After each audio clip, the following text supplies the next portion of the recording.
Technical View pound sterling 17 September 2020 per jam 11:32 waktu Indonesia bagian Barat. High 1.2973, low 1.2900 dan running price 1.2920. Oke, kembali dengan zonasi trendline yang sangat-sangat efektif ternyata. Kemarin memang dia sempat spike sampai 1.3002 ya. Ini kurang lebih zonanya, dia sempat mengalami tail tembus sebetulnya, tapi sayangnya lagi-lagi dia ini masih nempel. Biasanya kalau nempel seperti ini ada dua kemungkinan, apakah dia akan melanjutkan atau justru dia kembali ke zona awal di mana potensi penurunan lah yang terjadi setelah tentunya beberapa hari yang lalu sempat mengalami breakout areal trendline ini. So ini saya asumsikan akan terjadi rejection, berarti kita akan melihat areal sell dan mungkin saja akan mengejar kembali zona 1.2790 ya, itu pun dengan catatan BOE nanti sore akan sedikit mengecewakan atau tidak ada kejutan ya, kurang lebih seperti demikian. Dan memang diharapkan suku bunga tetap di zona 0,1 yang artinya tidak akan mengalami perubahan, juga termasuk dengan aset atau program pembelian aset yang mungkin akan diharapkannya lebih kepada di pertemuan berikutnya daripada di pertemuan hari ini. Jadi kemungkinan potensinya akan sedikit mengejauhkan, tapi kalau ada statement yang cukup meyakinkan bahwa mereka akan menindaklanjuti tentang potensi selanjutnya terhadap QE, maka itu akan sangat menguntungkan dari sisi pound sterling. Juga termasuk rilis data ekonomi dari zona Inggris. Di grafik H4, nah kurang lebih zona yang kemarin kita sebutkan dengan potensi trend channel seperti ini sudah seperti apa yang sempat kita gambarkan ya. Jadi kalau kita perhitungkan di sini, ini adalah titik 1, 2, 3, 4. Ya, berarti puncaknya kemarin keempat, berarti ini adalah kelima. Nah, tapi dengan catatan pula karena dia sudah mulai menempel di area ini, saya rasa 1.2884 untuk short relief Anda masih bisa melakukan buy, terutama kalau misalkan dilihat dari pagi hari ini dengan range yang sekitar 73 poin dari high 1.2973, low 1.2900. Saya rasa cukup wajar kalau misalkan penurunan tertahan di area 1.2884 lalu kemudian dia akan rebound terlebih dahulu ya. So perhitungannya kurang lebih 1 2 3 4 5, berarti adalah yang keenamnya atau relatif kepada potensi rebound.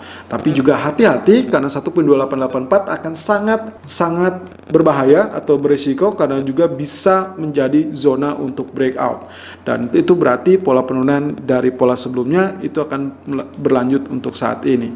Tapi untuk kali ini di pagi hari kita sudah melakukan areal sell di 1.2970 ataupun 1.2995 dengan target pertama 1.2925 ataupun target kedua adalah 1.2870. Artinya TP pertama kita sudah terselesaikan, berarti kita tinggal menantikan TP kedua. Nah, dengan catatan pula tadi yang saya sempat sebutkan, kalau ternyata nanti ini terjadi rejection di sini, Anda masih bisa melakukan short buy ya dengan jangka pendek, kemungkinan dengan target pertamanya pantulan kisaran 1.2944 ya, dan maksimum kurang lebih di area 1.3005.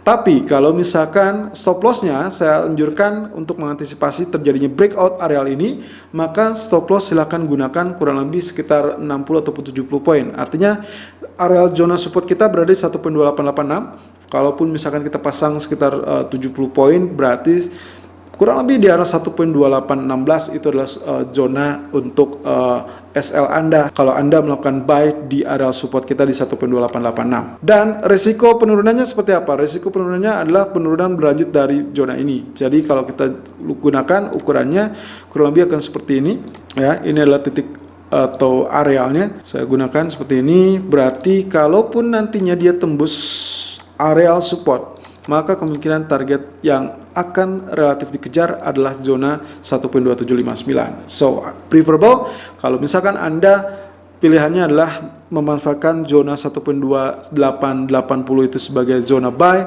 maka stop loss Anda harus Anda pasang kurang lebih 1.2815 karena kemungkinan potensi tergelincir juga resikonya akan ada 1.2759. Tapi kalau Anda survive di sini, maka Anda bisa melakukan TP di 1.2944 ataupun TP kedua di 1.2993 hingga 1.3005. Selalu gunakan stop loss dan risk management sesuai dengan equity dan strategi trading Anda. Irfan untuk Agrodana.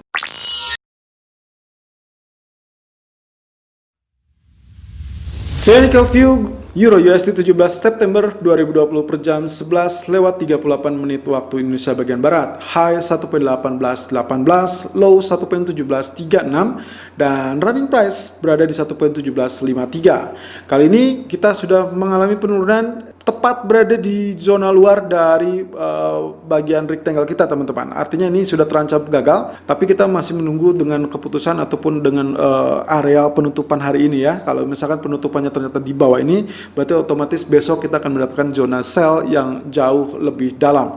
Nah, yang harus Anda perhatikan pula, ini adalah zona support yang sangat sakral, 1.1740. Kemarin kita nantikan ini, apakah ini akan ditembus apa tidak. Kalau ini ditembus, maka kita confirm akan melanjutkan penurunan tersebut sebagai zona sell kita. Tapi kalau tidak, berarti kita asumsikan di wave terakhir ini, kita akan melihat potensial double bottom. Artinya, nantinya dia akan ditutup dengan zona candlestick seperti doji candle. Dan esok hari, kita akan nantikan lagi dengan doji candle yang lebih pasti, yang lebih precise, untuk kemudian hari kita manfaatkan sebagai zona buy. Nah, di grafik keempatnya sendiri tergelincirnya kurang lebih seperti demikian, dan ini sudah sesuai dengan apa yang kita lihat kemarin ya. Karena potensi pergerakannya sebetulnya dia sempat spike, sempat naik, tapi sayangnya tidak terlampau tinggi. Bahkan tail hanya terjadi sampai zona 1.1857 lalu kemudian tergelincir. Nah, ini yang juga diakibatkan salah satunya dengan penguatan US dollar. Oke, kemudian untuk kali ini saya menyoroti zona ini ya, zona yang sudah ditembus sebetulnya 1.1750. Tadi pagi kita sempat memberikan anjuran untuk melakukan sell di 1.1800 ataupun 1.1815, artinya sudah cukup bagus karena TP-nya sudah kena juga ya, karena area high-nya 1.1818. Karena di pagi hari saat saya rilis chart itu masih berada di kisaran kurang lebih running price di 1.1796. Jadi kemungkinan kurang lebih kalau kita lihat dari ini arealnya sudah sangat mumpuni, area penekanan sudah sangat bagus. Tinggal kita lihat apakah potensi dari TP kedua kita adalah 1.1815 juga sudah ditembus. Berarti kita tinggal lihat nih zona ini apakah dia akan terjadi pantulan apa tidak. Harap berhati-hati di zona 1.1715. Jadi kalau ini terus turun kurang lebih 15 poin lagi, saya rasa ini kurang lebih akan menjadi area support yang relatif kuat untuk saat ini, untuk hari ini terutama. Jadi preferable di sore mungkin kita akan bisa memanfaatkan zona ini untuk area zona buy. Dengan catatan kemungkinan retrace ataupun pembalikannya pullback saya rasa cuma maksimum di area 1.1778. Jadi Anda hanya memiliki space kisaran 1.1715 sampai 1.1780 untuk melakukan buy. Jadi di 1.1715 dengan TP pertama mungkin relatif dekat di area 1.1750 dan TP kedua di 1.1785 atau maksimum di 1.1800. Itu yang bisa saya anjurkan. Setelah pagi hari ini kita sudah melihat potensi penurunan, tapi hati-hati juga karena kalau lihat dari outlooknya kita masih akan lihat dari potensi berita ataupun data ekonomi nanti sore dari BOE yang mungkin saja juga berpengaruh dari apa yang terjadi terhadap kesepakatan Brexit. Selalu gunakan stop loss dan risk management sesuai dengan equity dan strategi trading Anda. Irfan untuk Agrodana.